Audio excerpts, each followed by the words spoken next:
Hace 2000 años, el norte de África era una inmensa zona fértil, un verde y exuberante paraíso terrenal.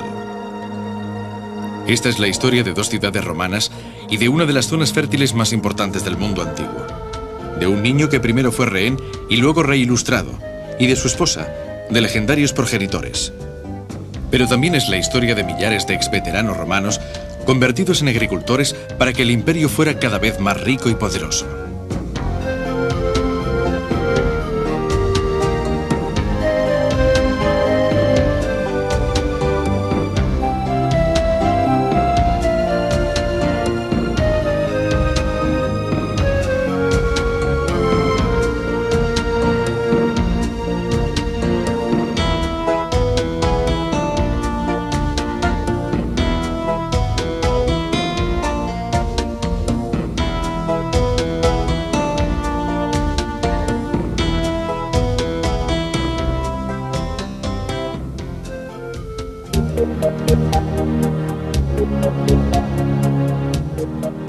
El panorama que tenemos ante nosotros pertenece a la franja de tierra situada al norte de la gran cadena montañosa del Atlas.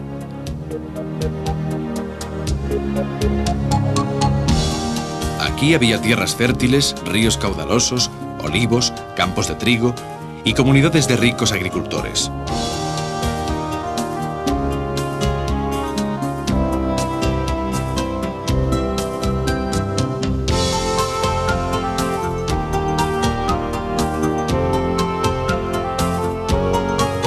En este mapa de África vemos el área occidental del norte del continente que limita al oeste con el Océano Atlántico y al norte con el Mediterráneo. Hoy forma el Reino de Marruecos, pero en época del Imperio Romano se llamaba Mauritania Tingitana. En el mapa hay una zona oscura que corresponde al Atlas Medio y una zona verde que corresponde a la actual región fértil. Alrededor del siglo I a.C., esta región era mucho más vasta.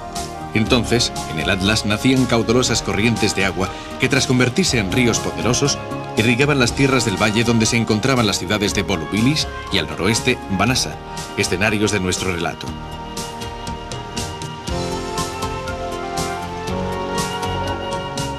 Las montañas estaban cubiertas de bosques de encinas, siempre verdes, y en el llano había cultivos de cereales y de olivos. En la actualidad, las tierras cultivadas están mucho más al norte que en la época romana. Hoy, el Atlas es avaro de agua y sus pobladores se han acostumbrado a arrancar a la tierra los pocos frutos que las condiciones climáticas les permiten. En el siglo IV a.C., los mauritanos no conocían de Roma más que el nombre y no tenían ningún tipo de relación con ella, ni hostil ni amistosa. Los primeros asentamientos de los que tenemos noticias históricas y hallazgos arqueológicos corresponden a los fenicios que en el siglo V a.C. fundaron algunas colonias en la costa.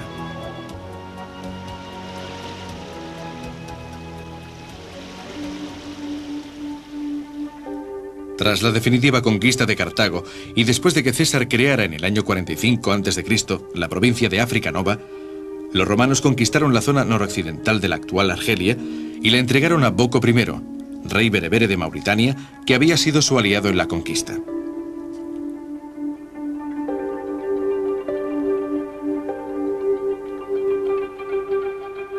El fin de la dinastía de Boco marcó el inicio real de la romanización.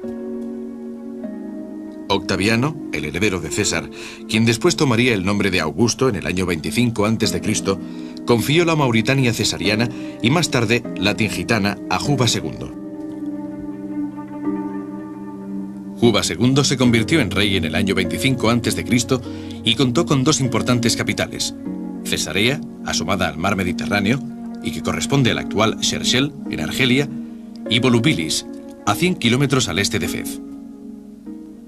Imagínense el asombro de los romanos y de los viajeros que llegaban hasta aquí en los confines del imperio y frente a la llamada puerta de Tánger se encontraban, al igual que nosotros, con el panorama de la ciudad atravesada por el Decumanus Maximus, la gran arteria que cruzaba la ciudad pasando por el Arco de Triunfo.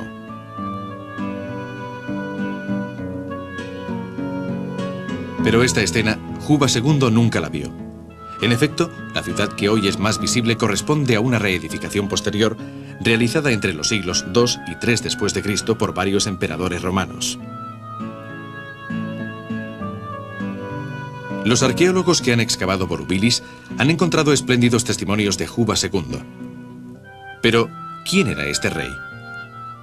Merece la pena contar su historia mientras nos dirigimos a visitar la ciudad. Juba II era hijo de Juba I, rey de Numidia. Este rey, aliado de Pompeyo, fue derrotado por César en la batalla de Tapso en el año 46 a.C., y tras el fracaso se vio obligado a suicidarse. El pequeño Juba fue llevado a Roma como un rehén inocente e ignorante, dado su corta edad, pero nunca recibió trato de prisionero. Fue prácticamente adoptado por Octaviano, quien le dedicó una atención paternal. El muchacho se educó como un patricio romano, doblemente aristocrático porque lo criaba un futuro emperador y era hijo de un rey berebere. Hablaba griego y otras lenguas y fue un escritor fecundo que redactó varios tratados de historia en griego sobre la antigua Roma, Libia, Arabia, India y Oriente.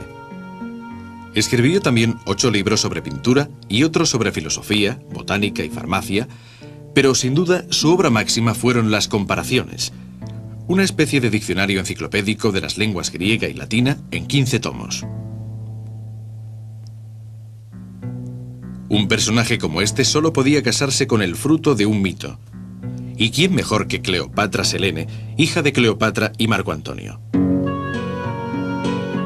En cuanto Juba II llegó a estas tierras tan ricas, se preocupó por introducir y favorecer las artes, tanto en Cesarea como en Volubilis. Volubilis se encuentra a unos 20 kilómetros de Mequínez. El asentamiento fue localizado en 1874 por el arqueólogo francés Tissot, pero las excavaciones empezaron mucho más tarde, ya que a pesar de que Francia se había aliado con el soberano marroquí y había conquistado todo el país, no era aconsejable aventurarse en esta zona debido a la hostilidad con que las tribus bereberes trataban a los extranjeros. Hostilidad que ya habían sufrido antes los romanos, tal como veremos más adelante.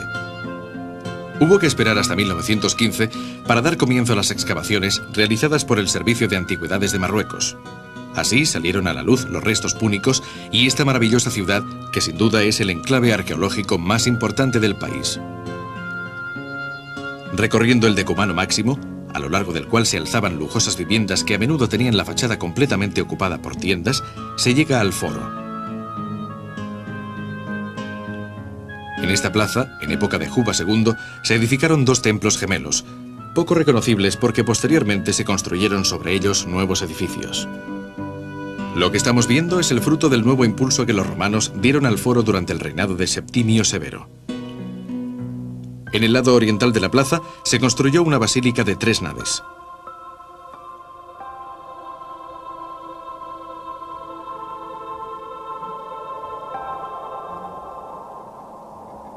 Tras la basílica estaba el Capitolio, erigido en el año 217 por mandato del emperador Macrino.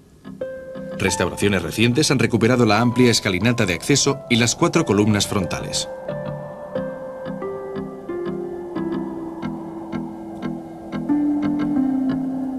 En el extremo sur de la ciudad se encuentra una almazara. En muchas casas de Volubilis había talleres artesanales y molinos. Esta almazara es la más grande que se ha descubierto. La economía agrícola de la ciudad y de toda la región se basaba fundamentalmente en la producción del aceite de oliva. En época de los romanos, el aceite no era tan solo un excelente alimento, sino que además servía para iluminar las casas y también para lavarse, empleándose en lugar de jabón, por lo cual se utilizaba muchísimo en las termas. En definitiva, el aceite tenía muchas aplicaciones, y en esta zona, a causa del clima favorable, había grandes excedentes que se exportaban y creaban riqueza. La riqueza de Volubilis queda patente viendo sus casas. Pero volvamos al decumano máximo. La casa más lujosa que se alza en esta magnífica calle es la denominada del Cortejo de Venus. Inusualmente grande, cuenta al menos con 8 estancias. En esta casa vivía sin duda una rica familia de hacendados o comerciantes y debe su fama a los mosaicos del pavimento.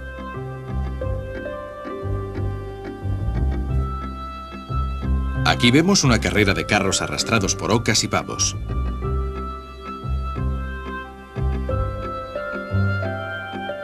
Diana en el baño es sorprendida por Acteón.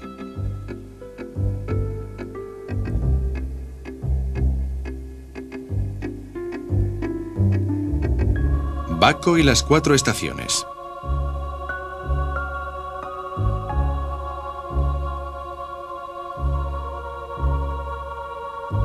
Hilo raptado por las ninfas.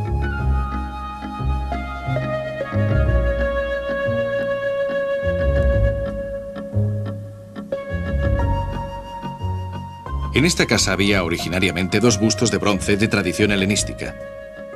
Este representa a Juba II, aún joven, en la época en que Augusto le confió el reino de Mauritania.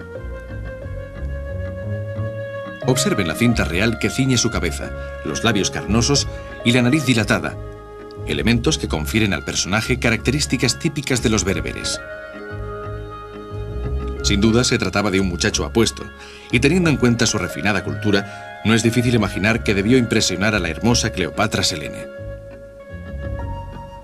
Esta, que fue una esposa afable y muy interesada por los asuntos de Estado, le dio un hijo que recibió el nombre de Ptolomeo, en honor del fundador de la dinastía de Cleopatra. El segundo bronce representa a Catón de Útica, el desgraciado adversario de César y aliado de Juba I, que se dio muerte tras la derrota de Tapso. En este barrio también residía el gobernador de la provincia, al cual estaba destinado el Palacio de Gordiano, llamado así a causa de la restauración que se hizo de la morada bajo el mandato de este emperador. El acceso al gran palacio de 2 plantas se hacía a través de un pórtico, construido quizás con anterioridad. De aquí se pasaba a 3 atrios sucesivos que conducían a un gran peristilo, en torno al cual se distribuían lujosas estancias. Algo que sorprende en Volubilis es la escasez de restos anteriores al siglo II. Sin embargo, sabemos que Juba II engrandeció la ciudad muchos años antes. ¿Qué sucedió? ¿Por qué fue totalmente restaurada entre los siglos II y III después de Cristo? Según la hipótesis más plausible, las tribus bereberes de la región nunca estuvieron completamente sometidas a los romanos. De hecho, Augusto ayudó a Juba II en el año 6 después de Cristo a derrotar a los gétulos, con los que el rey había tenido no pocas dificultades. Pero las tribus nómadas, dueñas absolutas de su territorio, escapaban repetidamente a la aniquilación y seguían atacando a los colonos de las granjas más aisladas. Juba II, y tras su muerte acaecida en el año 23, su hijo Ptolomeo, supieron mantener bajo control a las tribus rebeldes por medio de una política de alianzas que les daba la fuerza necesaria para combatirlas. Sin duda, su origen africano les concedía ciertas ventajas. Cuando en el año 40 Calígula, sin ningún motivo aparente, se dice que lo que pretendía era eliminar a los descendientes de Cleopatra, hizo asesinar a Ptolomeo y emprendió la conquista de Mauritania, la parte occidental del reino, la Mauritania tingitana, puso numerosos obstáculos a la anexión. Aedemon, un ministro del rey asesinado, a la cabeza de sus hombres y junto a algunas tribus bereberes, combatió a los romanos durante 4 años. Durante esta insurrección, la mayor parte de la población de Volubilis se inclinó a favor de Roma, olvidándose del rey sabio y de sus descendientes, tal como recuerda una importante inscripción hallada en el foro de la ciudad. Pero no se tienen noticias de que durante la insurrección se destruyera la ciudad, y los textos romanos no mencionan ninguna batalla ni la conquista de la ciudad por parte de algún hipotético enemigo. ¿Fue ocupada por los romanos y después destruida por los bereberes? ¿O fue seriamente dañada por los seguidores de Ptolomeo? Lo cierto es que la zona no debía de ser tranquila ni siquiera después del siglo I, ya que hacia el año 168 Marco Aurelio mandó construir alrededor de la ciudad cerca de 2,5 kilómetros de poderosas murallas en las que se abrían 8 puertas. No obstante, la ciudad tuvo un gran desarrollo y su restauración, que duró más de 2 siglos, la convirtió en una de las capitales de provincia más bellas y lujosas de África. Los testimonios de su elegante riqueza nos dicen que, a pesar de todo, los romanos o los bereberes que habían conseguido ciudadanía romana vivieron aquí 2 siglos de gran prosperidad, tal como demuestra la belleza de sus casas.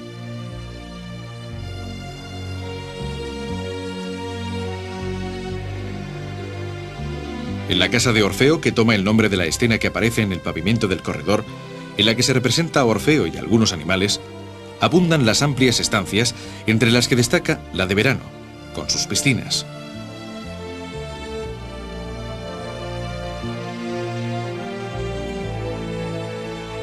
En la casa del efebo, donde se halló una estatua de bronce de un efebo coronado de hiedra, vivía un artesano que producía aceite y que debía ser muy rico, a juzgar por las numerosas salas pavimentadas con maravillosos mosaicos.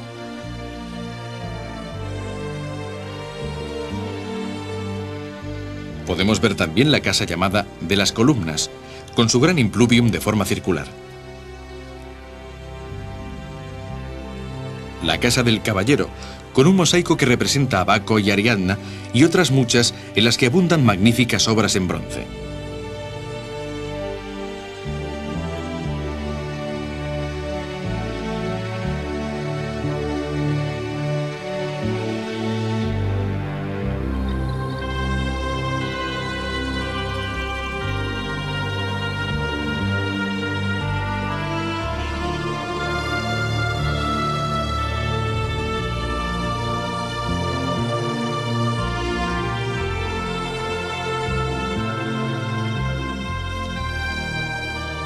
Ya sabemos de dónde procedía tanta riqueza, de la agricultura y sobre todo de la producción de aceite. Pero ¿quién cultivaba los olivos? ¿Quién explotaba y administraba este inmenso y fertilísimo territorio? Para responder a estas preguntas, escuchemos las palabras de Augusto. Los ciudadanos romanos que prestaron juramento militar fueron cerca de 500.000. De estos, a más de 300.000 que ya se habían licenciado, los mandé a las colonias o los devolví a sus municipios, y a todos les asigné campos y entregué dinero, como premio por el servicio militar. En estos valles había numerosas explotaciones agrícolas de colonos romanos, en su mayoría militares licenciados. No es difícil imaginar de qué humor estarían cuando, sin conocer esta zona, se les anunció que el emperador les había concedido tierras en los confines del imperio, en Mauritania, unas tierras lejanas y probablemente hostiles y duras de trabajar. Seguro que recuperaron la sonrisa cuando llegaron aquí y se encontraron con algo muy distinto. De hecho, muchos años antes, Julio César ya había enviado colonos a esta región y había hecho plantar millares de olivos. Ante sus ojos se abría un paisaje verde surcado por ríos caudalosos. Al norte de Volubilis, entre Tingis, el actual Tánger, y el actual Rabat, estaba la zona más fértil, bañada por 3 ríos, entre ellos el Subur y el Bet, que pasaba por la ciudad agrícola de Banasa. Las ciudades prosperaron y las familias de los veteranos se enriquecieron, a pesar de que parte del producto de su trabajo acabara en los bolsillos de las familias patricias de Roma, a las que vendían casi en exclusiva sus productos. Y naturalmente, el precio lo marcaban en Roma.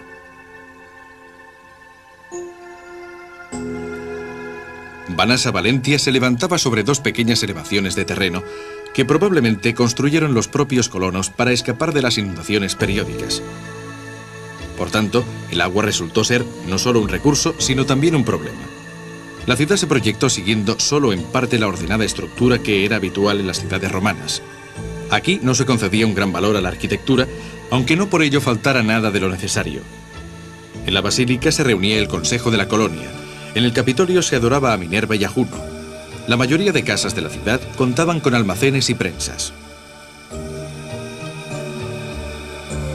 Las muelas eran de piedra volcánica que se iba a buscar a 100 kilómetros al oeste de la ciudad y se transportaba en balsas por el Subur. Pero los restos más interesantes hallados en Banasa son los numerosos testimonios de la vida romana de la época, como por ejemplo este diplomo militar, que hoy llamaríamos licencia. Es de bronce y procede de Filadelfia, en Siria. En él están inscritos los nombres de muchos soldados que sirvieron a su patria. El original del diploma puede verse en el Capitolio de Roma y muy probablemente uno de los militares citados en él era un veterano que al trasladarse a Mauritania conservó celosamente la copia de su licencia. Esta otra pieza, también de bronce, es una tabla de patronato. Aquellos que se distinguían por sus servicios a la ciudad eran nombrados patrones. La que vemos está dedicada a Quinto Claudio Feroz Ceronio Montano, exgobernador de la Mauritania Tingitana, nombrado patrón de Banasa el 10 de febrero del año 162 después de Cristo, quién sabe con qué méritos. En esta placa de bronce aparece una carta, escrita entre el año 161 y el 169, por los emperadores Marco Aurelio y Lucio Vero, a Cedio Máximo, gobernador de la Mauritania Tingitana.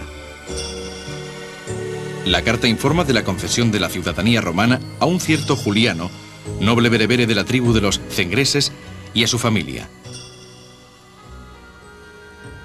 Fue hallada cerca del foro de Banasa, donde había sido fijada tal como hallaríamos con un cartel para que toda la población estuviera informada. Una de las cosas que más asombran en Banasa es el gran número de termas que se han encontrado. Hasta hoy 5, y todas muy lujosas. Esto confirma que, como ya hemos dicho, la ciudad estaba rodeada por numerosas explotaciones agrícolas y que los campesinos que acudían a la ciudad los días de mercado aprovechaban la ocasión para recuperarse en estas magníficas termas.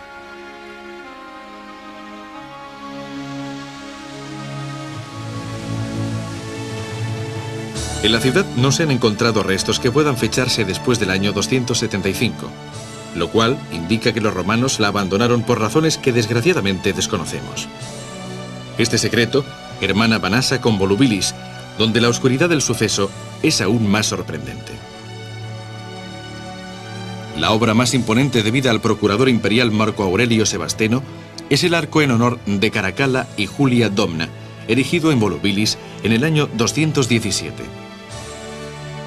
El grandioso monumento, al que los árabes llamaron Qasr Faraum, es decir, Castillo del Faraón, se derrumbó a finales del siglo XVIII y fue reconstruido en 1930. Sobre el ático había una asombrosa escultura. Se trataba de una estatua de bronce que representaba al emperador sobre una cuadriga. La obra era de notables dimensiones, como se deduce de este fragmento del manto del emperador, ahora expuesto en el Museo de Rabat, que mide 88 centímetros de largo y pesa 16,5 kilos.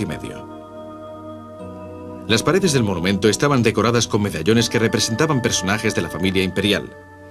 2 hermosas fuentes, flanqueadas por columnas de mármol, encuadraban el arco. Pero detengámonos un momento a ver el manto. Los adornos son adamascados, realizados con hojas de plata, cobre y otras distintas aleaciones que le proporcionan variadas pátinas. Las figuras representan aguerridos prisioneros del emperador, lanzas, escudos, armas. Lo cierto es que, si en un fragmento hay tanta belleza, sobrecoge pensar en la emoción que sentiríamos admirando toda la obra.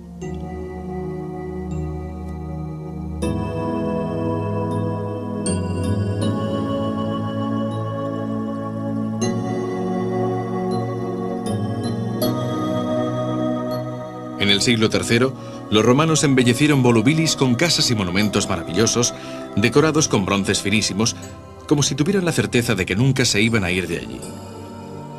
Y sin embargo, en el año 285, la administración romana dejó definitivamente la ciudad. ¿Por qué? Desconocemos el motivo, y como ya hemos dicho, las hipótesis que pueden barajarse son pocas y carentes de pruebas que las ratifiquen. Contrariamente a Banasa, que tras el abandono de los romanos dejó de existir, en Volubilis permanecieron poblaciones bereberes cristianizadas hasta los siglos V o VI. Después, con la conquista del Islam, la ciudad quedó definitivamente sumida en el olvido. A nosotros no nos queda más que identificarnos con Juba II o con uno de los muchos veteranos romanos y escrutar el magnífico horizonte de los confines del imperio, disfrutando de este paraíso de colores y de paz, pero con el secreto temor de que detrás de las montañas o en el fondo del valle despunten hordas de tribus bereberes justamente deseosas de recuperar su territorio.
arqueológicos corresponden a los fenicios que en el siglo V a.C. fundaron algunas colonias en la costa.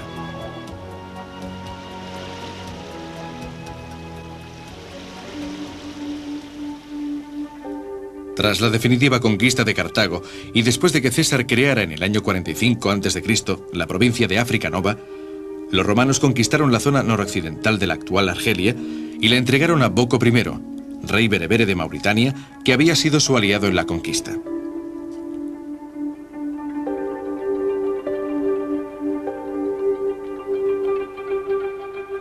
El fin de la dinastía de Boco marcó el inicio real de la romanización. Octaviano, el heredero de César, quien después tomaría el nombre de Augusto.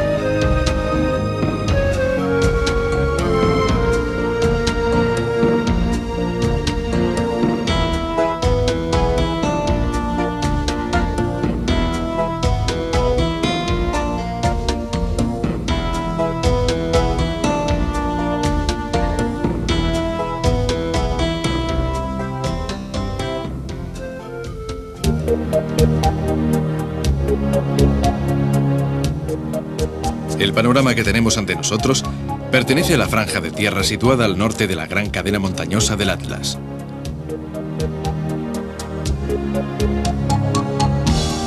Aquí había tierras fértiles, ríos caudalosos, olivos, campos de trigo y comunidades de ricos agricultores. Valle donde se encontraban las ciudades de Volubilis y al noroeste Banasa, escenarios de nuestro relato.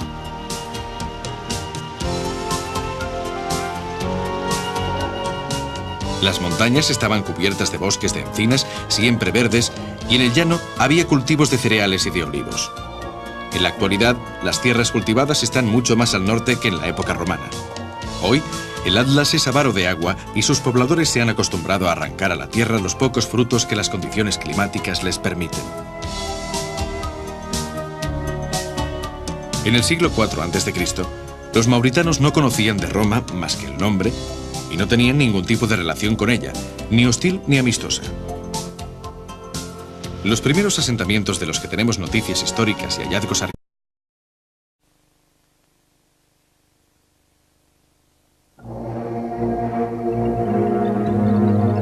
Hace 2000 años, el norte de África era una inmensa zona fértil, un verde y exuberante paraíso terrenal.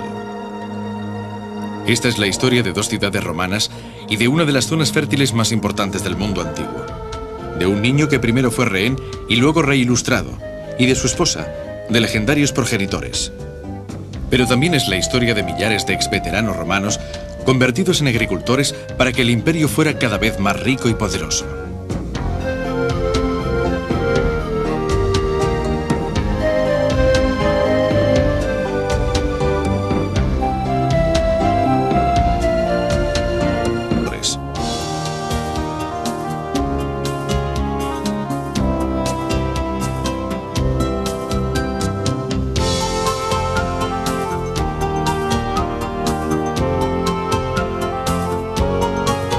En este mapa de África vemos el área occidental del norte del continente que limita al oeste con el Océano Atlántico y al norte con el Mediterráneo.